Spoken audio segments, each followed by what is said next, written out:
Aujourd'hui, plus d'1 million de Français sont en état de dépendance, c'est-à-dire qu'ils ont besoin d'aide pour accomplir les actes de la vie courante, de l'aide pour se laver, s'habiller, s'alimenter ou se déplacer.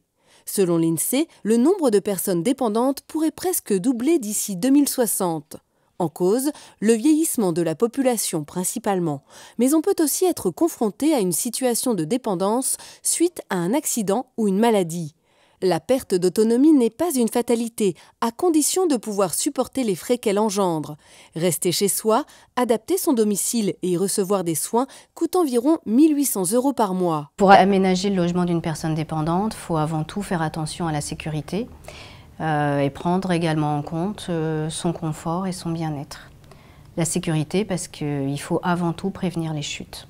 Avant l'aménagement, il faut prendre conseil auprès de spécialistes, donc j'ai envie de dire les ergothérapeutes, qui sont des professionnels paramédicaux, à même de faire une évaluation poussée des besoins de la personne et puis aussi de son environnement, de ses habitudes de vie, pour faire des propositions tout à fait personnalisées. Intégrer un établissement spécialisé a un coût de 2 330 € qui peut aller jusqu'à 3 500 € à Paris.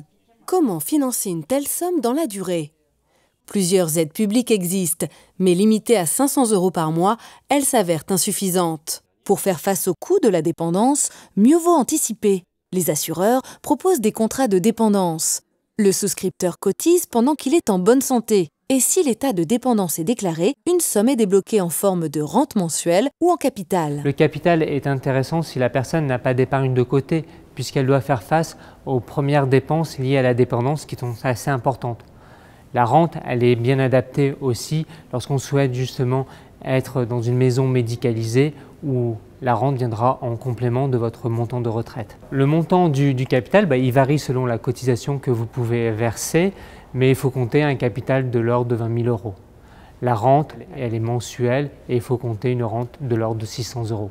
Liliane, 65 ans, a souscrit un contrat de dépendance en 2014.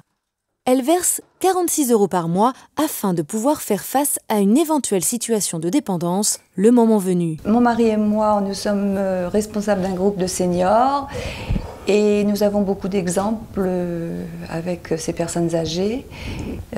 La perte d'autonomie va très vite. J'ai une tante qui est en maison de retraite et dont ses enfants justement ont du mal à pouvoir payer. Je sais qu'avec ce contrat dépendance, j'aurai la possibilité avec ma retraite d'avoir une aide pour aménager ma maison en cas de problème. Mes proches peuvent bénéficier d'une aide qui est rassurante pour eux et pour moi. J'aimerais rester le plus longtemps chez moi dans les meilleures conditions. Certains contrats de dépendance offrent des garanties complémentaires pour être couverts contre les risques liés aux aléas de la vie qui peuvent mener à un état de dépendance, comme par exemple la fragilité, les maladies graves ou la fracture. Pour éviter d'en arriver là, les assureurs mettent en place des programmes d'accompagnement personnalisés afin de minimiser tous les facteurs aggravants. Tout le monde peut être touché par la perte d'autonomie. C'est pourquoi il faut se prémunir et anticiper ce risque. Nous, ce qu'on propose, c'est justement de travailler en amont du risque et de détecter les moments de fragilité qui pourraient amener à un état de dépendance. J'ai une infirmière qui me téléphone de temps en temps, j'en suis à mon 3e appel. On discute de mes habitudes alimentaires, de mon suivi médical et surtout sur mes activités de club, sportives, etc. On voit qu'on est suivi, c'est toujours rassurant. Il y a plusieurs avantages à souscrire un contrat de dépendance quand on est encore en bonne santé. En effet, les cotisations sont calculées en fonction de l'âge du client.